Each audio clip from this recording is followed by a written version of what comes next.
नमस्कार साथियों, competition community के यूट्यूब चैनल में मैं सौमित्र शर्मा फिर से आपका स्वागत करता हूं। जैसा कि मैंने आपको बताया था कि मैं लेके आऊंगा कि दर्शन शास्त्र और समाजशास्त्र फिलॉसफी के आपके पास मेंस के क्वेश्चंस पैटर्न, मेंस में किस तरह के प्रश्न आपके समक्ष आते हैं और उसका सॉल्यूशन एवं सटीक उत्तर जो आयोग के द्वारा लिया जाता है वो किस प्रकार का होगा। कल मैं उसका पार्ट 1 लेकर आया हुआ था, आज मैं इसका फिलॉसफी का पार्ट 2 लेकर आया हुआ हूं। और एक्चुअल में आपको यह बताना चाहता हूं कि इस मेंस की सीरीज के साथ साथ अभी हाल में ही जो प्रीलिम्स की परीक्षा हुई है, उस प्रीलिम्स की परीक्षा में 3 से 4 क्वेश्चन आपके फिलॉसफी के भी आ गए। ठीक है, हिस्ट्री का जो पार्ट है उसमें हिस्ट्री का लगभग 20% फिलोसफिकल पार्ट है। खासकर आप एशियंट एंड मिडिवल हिस्ट्री देखेंगे तो it is part of the philosophical history. तो उसके क्वेश्चन जो आया है उसका मैं आपके समक्ष जो आयोग के द्वारा आंसर लिया गया है वो क्यों लिया गया है और उसके पीछे का कारण क्या है एवं सटीक उत्तर क्या और क्यों होना चाहिए, ये मैं आपके समक्ष प्रकट करूंगा। तो आज आपके समक्ष सबसे पहले मैं प्रीलिम्स का क्वेश्चन सॉल्व करूंगा। प्रीलिम्स के प्रश्नों को सॉल्व करने के पश्चात मैं आपके समक्ष मेंस के क्वेश्चन को सॉल्व करूंगा। तो प्रीलिम्स के क्वेश्चंस में सबसे पहले हम प्रीलिम्स के लगभग जितने भी क्वेश्चन पूछे गए अराउंड 3 से 4 क्वेश्चन जो फिलॉसफी के थे उसके हम यहाँ पर सारगर्भित रूप से उसका क्या करेंगे, यहाँ पर डिस्कशन करेंगे। ठीक है, अब पहला क्वेश्चन जो सीजीपीएससी अभी लास्ट वीक जो हुई आपकी 9 फरवरी को 24 में, ठीक है, 2024 की परीक्षा हुई जो 25 में, उसमें न्याय दर्शन में ज्ञान का पर्याय क्या है, न्याय दर्शन में ज्ञान का पर्याय क्या है ये पूछा गया है भैया। ऑप्शन ए दिया है बुद्धि, ऑप्शन बी दिया है उपलब्धि, option C A and B दोनों और डी उपयुक्त में से कोई नहीं। तो मैंने आपको पहले भी बताया था, ये बार बार पूछ रहा है न्याय दर्शन किसने दिया था, तो गौतम ऋषि ने दिया था। किसने दिया था? गौतम ऋषि ने क्या दिया था? न्याय दिया था। न्याय की संकल्पना जब उन्होंने दी तो न्याय की संकल्पना को एक बहुत ही विस्तृत रूप से उन्होंने क्या किया था, समाज के समक्ष रखा था। न्याय के क्राइटेरिया में कौन कौन से वर्ग आते हैं, क्यों आते हैं, स्वरूप क्या होना चाहिए, स्वरूप के किस तरह के बदलाव आपको समय के अनुसार देखे गए थे, तो ये सब न्याय का अध्ययन है। उसी में आपको ये पूछा गया है कि ज्ञान का पर्याय क्या है। उसी स्वरूपों में एक है न्याय के सिद्धांत में ज्ञान का स्वरूप क्या है। ये प्रश्न आपका मेंस का है लेकिन पीटी में पूछ दिया, तो इसका उत्तर क्या आएगा भैया? बुद्धि भी है और उपलब्धि भी है, दोनों, ए एंड बी दोनों, इसका उत्तर हम यहां पर लेंगे। उसका कारण क्या है मैं बताता हूं आपको। उसका कारण है ए और बी दोनों का, क्योंकि जब आपको ज्ञान प्राप्ति होती है, समझ में आ रहा है, ज्ञान प्राप्ति होगी तो ज्ञान प्राप्ति से क्या करेंगे आप? सबसे पहले समस्या का आप क्या करेंगे? समाधान, समस्या का समाधान प्रदान करेंगे। ज्ञान होगा तो क्या होगा? ज्ञान से आएगी क्या? बुद्धि, नंबर 1 स्टेज। नंबर 2 स्टेज, बुद्धि से क्या होगा? समस्या का समाधान, नंबर 2 स्टेज। नंबर 3 स्टेज, समस्या के समाधान से क्या मिलेगा? उपलब्धि, नंबर 3 स्टेज। समझ में आ गया आपको किस तरह से सराउंडिंग है? सबसे पहले मैं फिर से बता देता हूं, सबसे पहले क्या आया आपके पास? ज्ञान आया भाई साहब। ज्ञान से क्या आई? बुद्धि आई। बुद्धि से क्या हुआ? उपलब्धि प्रदान हुआ। समझ में आ गया? एक ये स्टेज है, तो इसका मतलब क्या हो गया? बुद्धि और उपलब्धि दोनों आई, क्योंकि ज्ञान बुद्धि भी देती है, उपलब्धि देती है। ज्ञान से दूसरा क्या पैदा होता है? ज्ञान से समस्या का समाधान प्राप्त किया जाता है। Any type of problem can solved by the philosophy of न्याय and the philosophy of the ज्ञान दर्शन। समझ में आ गया? तो इसका आंसर क्या आएगा? C, A and B. Next question पूछा है चेतन शरीर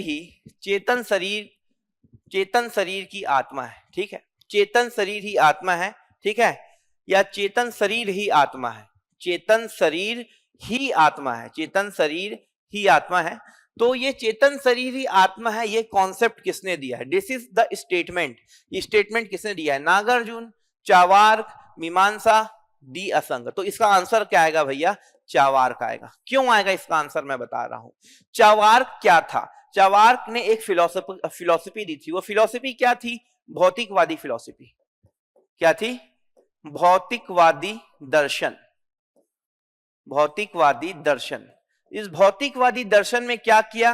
व्यक्ति के सुख को ही इसने सबसे ज्यादा महत्व दिया। व्यक्ति का सुख ही क्या है, सबसे महत्वपूर्ण है। पूरी की पूरी चावार की फिलॉसफी ये स्टेटमेंट में है, जो मैं स्टेटमेंट आपके समक्ष लिखने वाला हूं। वो स्टेटमेंट है, ठीक है, वो स्टेटमेंट है, जब तक जियो, जब तक जियो सुख से जियो, जब तक जियो सुख से जियो, ठीक है, जब तक जियो सुख से जियो, और कर्ज लेकर, और कर्ज लेकर घी पियो, और कर्ज लेकर घी पियो। सेकंड लाइन, जब तक जियो सुख से जियो, कर्ज लेकर घी पियो। यानी जब तक आपको जिंदगी है, जब तक आपकी आत्मा है, जब तक आपका चेतन है, तब तक आपको क्या है, सुख से जीना चाहिए। क्योंकि जैसे ही आपका शरीर खत्म हो जाएगा, ये शरीर, आदमी अगर यहां मर गया या कुछ हो गया इंसान को, क्या हो, तो शरीर का सुख ही चला जाएगा। समझ में आ रहा है? तो जब तक इंसान जीवित है तब तक सुख है, इसलिए सुख को सबसे ऊपर मानता है। वो क्या कहता है, जब तक जियो सुख, सुख से जियो, ताकि आपको घी के लिए कर्ज लेकर आपको घी क्यों ही पीना ना पड़े, उधारी में घी पियो। समझ में आ रहा है? लेकिन क्या कियो, जब तक जियो सुख से जियो, चाहे कर्ज लेकर आपको घी पीना पड़े। तो ये अति भौतिकवादी विचारधारा है चावार की। आगे इसका एक मेंस का क्वेश्चन भी है, उसका आंसर भी ये सेम होगा, उसको मैं इससे ज्यादा अधिक विश्लेषणात्मक रूप से आपके समक्ष रखूंगा। तो ये क्या है, चेतन शरीर ही आत्मा है, जो आपके समक्ष क्वेश्चन आया था, उसका आंसर क्या आएगा भैया, चावार क्वेश्चन, चावार को उसका आंसर आएगा। ठीक है, नेक्स्ट आप देखेंगे, बौद्ध धर्म के अनुसार संस्कार का कारण क्या है, संस्करण का कारण क्या है। बौद्ध धर्म के अनुसार संस्करण का कारण क्या है। अब देखिए, बौद्ध धर्म philosophy is not only in the formation of 6th century BC, but also Jain philosophy is a very broad philosophy. समझ में आ रहा है? जिसमें क्या बताया गया है, जीवन के अलग अलग संस्कारों के बारे में बताया गया है। इसका अध्ययन आप दर्शन शास्त्र में करेंगे। इतिहास में आपने ये पढ़ा कि जैन फिलोसफी के प्रमुख सिद्धांत क्या है ना। जिस तरह से हिंदू दर्शन में आप संस्कार देखते हैं, अलग अलग संस्कार, उपनयन संस्कार, ठीक है, और उसके बाद आपका मृत्यु संस्कार, जो अंतिम संस्कार, विवाह संस्कार, ये सब जो होता है, वैसे बौद्ध फिलोसफी के अनुसार भी संस्कार के अलग अलग तरह के प्रकार होते हैं। समझ में आ गया? तो वो बोलते हैं बौद्ध दर्शन में संस्कार, ठीक है, संस्कार का कारण क्या है, बौद्ध दर्शन में संस्कार का कारण क्या है। तो उसका कारण क्या है भैया, उसका कारण है आपका अविद्या। अविद्या ही जो है आपका क्या है, संस्कार का कारण है। क्यों पता है? क्योंकि अविद्या ही, बौद्ध धर्म के अनुसार अविद्या ही सारे समस्याओं का जड़ है। अगर व्यक्ति के पास विद्या नहीं है तो व्यक्ति कुछ भी नहीं कर सकता, अपने दैनिक जीवन की समस्याओं से नहीं उबर सकता। अविद्या ही क्या है, सबसे बड़ी समस्या है। किसकी समस्या है? पूरे समाज की, पूरे समाज की। और इस अविद्या को किस प्रकार से दूर किया जाता है? एक तो ज्ञान के द्वारा, और एक विभिन्न संस्कार के द्वारा। समझ में आ गया? विभिन्न संस्कार के द्वारा। इसमें आपको यह भी याद रखना है कि जो दीपवंश और महावंश, जो आपकी एक किताब है बौद्ध दर्शन की, उसमें इस संस्कार के बारे में काफी डीपली बताया गया है। मेंस के सेशन में मैं उसको आपको यहां पर लिख के समझाऊंगा। ठीक है, तो ये 3 क्वेश्चन आपके प्रीलिम्स के आए हुए थे। पहला क्वेश्चन जो आया हुआ था आपके पास समक्ष में, वो आया था, देखो कि न्याय दर्शन में ज्ञान का पर्याय क्या है, मैंने बता दिया, बुद्धि और उपलब्धि। दूसरा क्वेश्चन जो आया वो बताया था कि चेतन शरीर ही आत्मा है, चावार्क, जब तक जियो सुख से जियो, कर्ज लेकर घी पियो। उसके बाद जो क्वेश्चन आया था वो आया था कि संस्कार के कारण क्या है, तो अविद्या है। ये मैंने फिर अब मैं आपके समक्ष आऊंगा मेंस से कुछ क्वेश्चंस लेकर। जो मेंस के क्वेश्चंस लगातार फिलॉसफी में आते हैं, उसमें आता है रीत से आप क्या समझते हैं, रीत, what do you mean bye रीत। 2 नंबर का क्वेश्चन है, ये सन 2018 में पूछा था, सन 2018। तो इसका आंसर जो आएगा, रीत से आप क्या समझते हैं, तो रीत का सबसे पहले जो उपयोग किया गया था वो कब किया गया था? वैदिक काल में किया गया था। वैदिक काल में सबसे पहले रीत का प्रयोग किया गया था। वैदिक काल में क्या बताया गया था? रीत का अर्थ बताया गया था। अर्थ क्या बताया गया था? सामाजिक रीति रिवाज एवं सामाजिक नियम। सामाजिक रीति रिवाज, सामाजिक रीति रिवाज प्लस सामाजिक जीवन, प्लस सामाजिक जीवन, अर्थात जो नियम, जो रीति रिवाज बहुत लंबे समय से समाज में बनी आई है या समाज में विद्यमान है दैट्स इट। यही क्या है? आपका सामाजिक रीत है। रघुकुल रीत सदा चली आई वाला आप सुने होंगे रामायण में, तो वही वाला रीत है ये। तो वैदिक काल में क्या हुआ? रीत शब्द का प्रयोग किया गया। रीत क्या है? सामाजिक रीति रिवाज है। वे रीति रिवाज है जो लंबे समय तक चलते आए हैं। कहाँ चलते आए हैं? समाज में चलते आए हैं। समझ में आ गया? और ये किसे प्रभावित करते हैं? सामाजिक जीवन को प्रभावित करते हैं। It is a complete answer. You can get 2 out of 2 marks after writing this all thing in your answer sheet. समझ में आ गया? अब आप देखेंगे सत्याग्रह क्या है। What do you mean by satyagraha? Satyagraha से आप क्या समझते हैं? तो भाई साहब मैं आपको बता देता हूं सत्याग्रह का मतलब क्या होता है। सत्याग्रह का प्रयोग सबसे पहले पॉलिटिकल लाइफ में किसने किया? भैया गांधी ने किया। किसने किया? गांधी ने किया। सत्याग्रह का पहला प्रयोग गांधी ने कहां किया? दक्षिण अफ्रीका में किया। दक्षिण अफ्रीका में जो उन्होंने सत्याग्रह किया उसका प्रयोग कहां किया? भारत में किया। भारत में सबसे पहले कहां किया? 1917 में किया। कहां किया? चंपारण में किया। अब ये सत्याग्रह होता क्या है? तो सत्याग्रह का अर्थ होता है सत्य के प्रति अडिग रहना। सत्य के प्रति अडिग रहना। अडिग रहना। समझ में आ गया? नेक्स्ट आएगा अहिंसात्मक साधनों से, जो अहिंसा के साधन है, अहिंसा के साधनों से सामने वाले व्यक्ति का हृदय परिवर्तन करना। इट इज सत्याग्रह। सत्याग्रह का प्रयोग कौन करता है? सत्याग्रह का प्रयोग कौन करता है? एक वीर व्यक्ति करता है। सत्याग्रह जो है कायर व्यक्ति नहीं कर सकता, क्योंकि सत्याग्रह में क्या होता है? आपको सामने वाले का हृदय परिवर्तित करना पड़ता है। सामने वाले के समक्ष आपको बैठना पड़ता है। जैसे आज भूख हड़ताल होती है, वो भी किसका पार्ट है? वो भी सत्याग्रह का पार्ट है। आपकी मांग जब तक पूरी नहीं होती, आपको अत्याचार कर रहा है आपके ऊपर कोई आदमी, तो वहां पर आप बैठ जाइए, शांतिपूर्ण से बैठ जाइए। जब तक आपको वहां से आपकी मांग पूरी नहीं हो तब तक आपको वहां पर अहिंसात्मक रूप से वहां पर बैठा रहना है। आपकी कष्ट एवं पीड़ा को देखकर सामने वाले का हृदय क्या होगा? बहुत द्रवित होगा और बोलेगा भैया बता भाई तुमको क्या चाहिए? तो भैया ऐसा है, देख लो मेरे साथ गलत हो रहा है, आप इसको ठीक कर दो भाई, मेरे को कुछ नहीं चाहिए, इसीलिए मैं आपके समक्ष हाथ जोड़ के यहाँ पर बैठा हुआ था। तो ये क्या है? यही कहा है आपका सत्याग्रह। सत्य के प्रति अडिग रहना, सत्य के प्रति आरूढ़ रहना, तो उसे कहते हैं सत्याग्रह। तो क्या आएगा इसका? सत्याग्रह का प्रयोग सबसे पहले महात्मा गांधी ने किया दक्षिण अफ्रीका के सत्याग्रह में, उसके बाद भारत में 1917 में किया। सत्य के प्रति अडिग रहना ही इसका अर्थ होता है।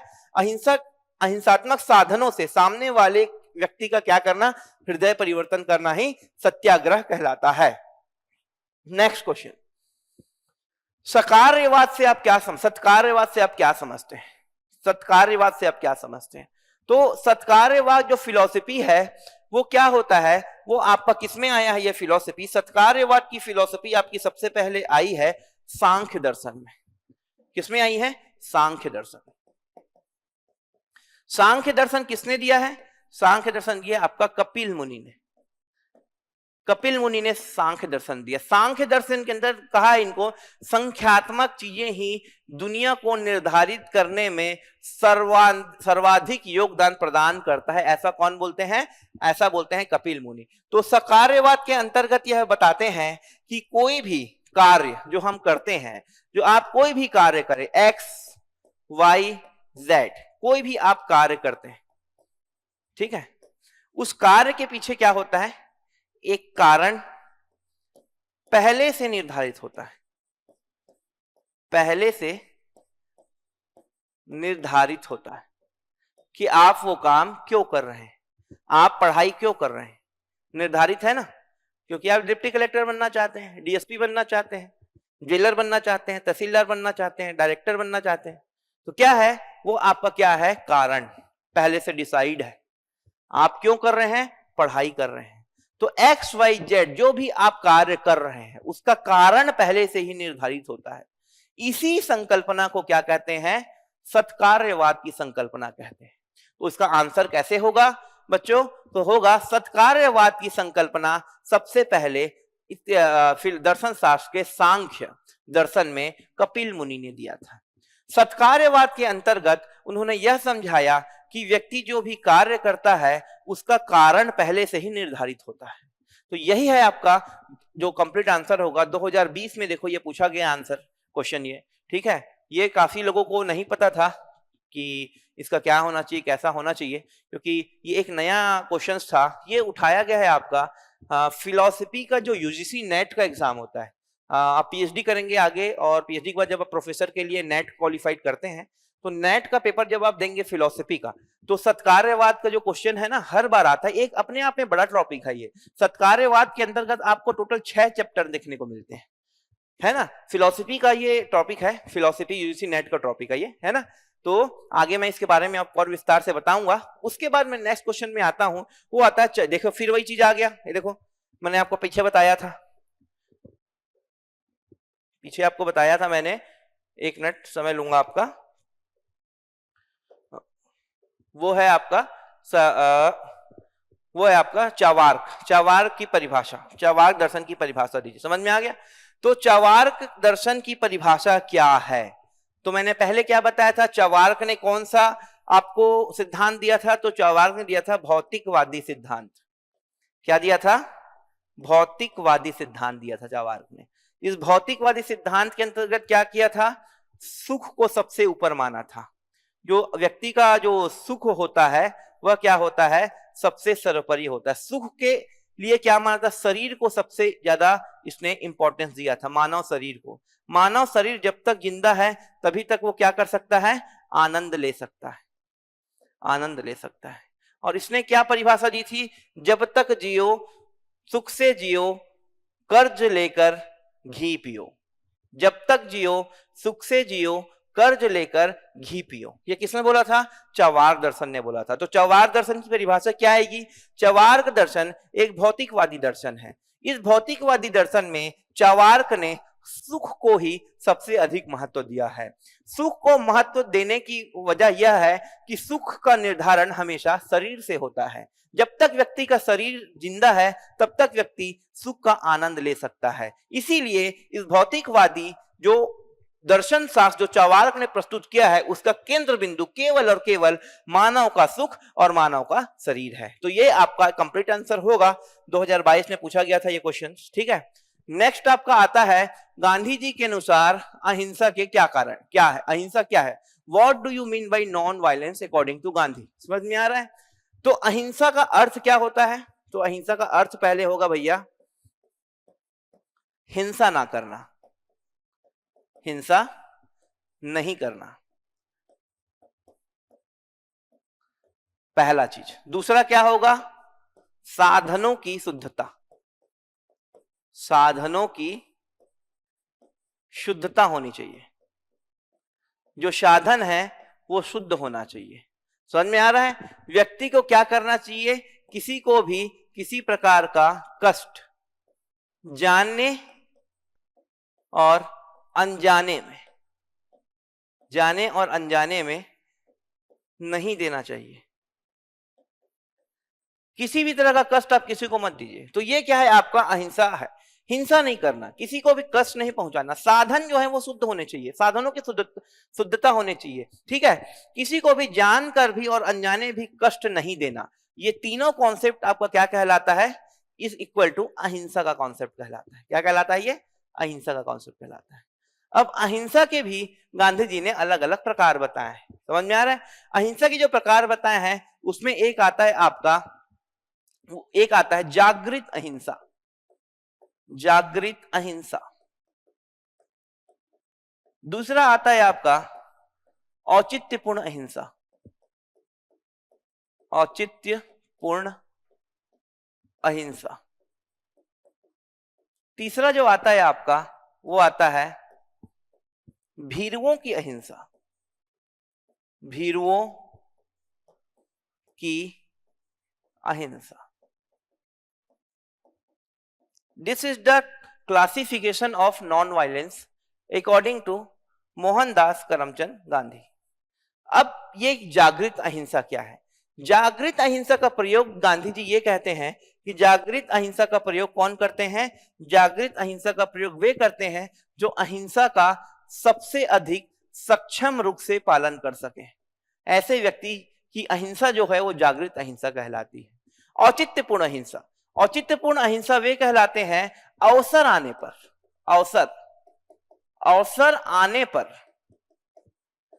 अवसर आने पर यदि व्यक्ति अहिंसा कभी कभी अपनाता है, उसे क्या कहेंगे आप? औचित्यपूर्ण। आवश्यकता पड़ने पर अहिंसा अपना रहा है, उसे क्या कहेंगे आप? औचित्यपूर्ण अहिंसा कहेंगे। भीरुओं की अहिंसा, इसमें गांधी जी कहते हैं जो कायर लोग होते हैं, जो कायर होते हैं, जो डरपोक हैं, जो लोग डरते हैं, वो लोग भी क्या करते हैं? कभी कभी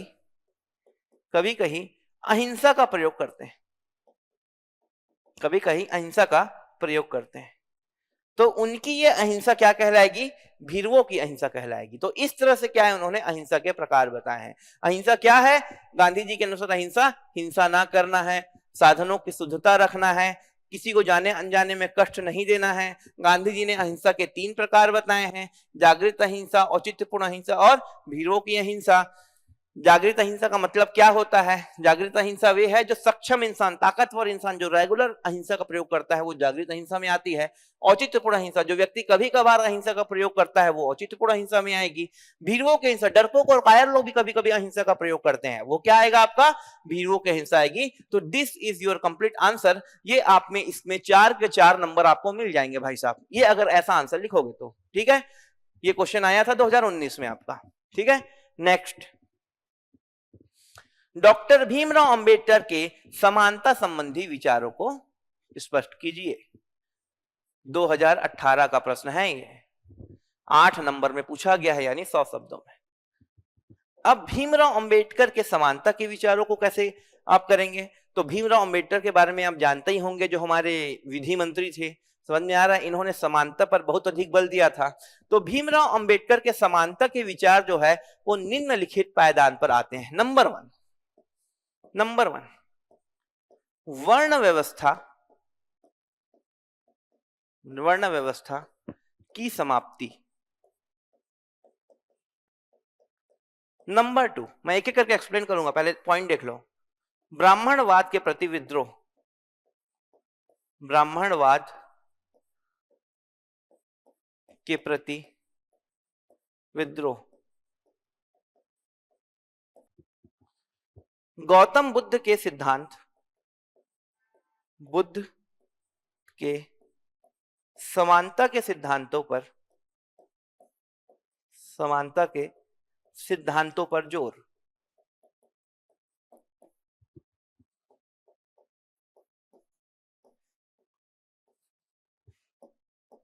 स्त्री व पुरुष समानता पर बल, समानता पर बल।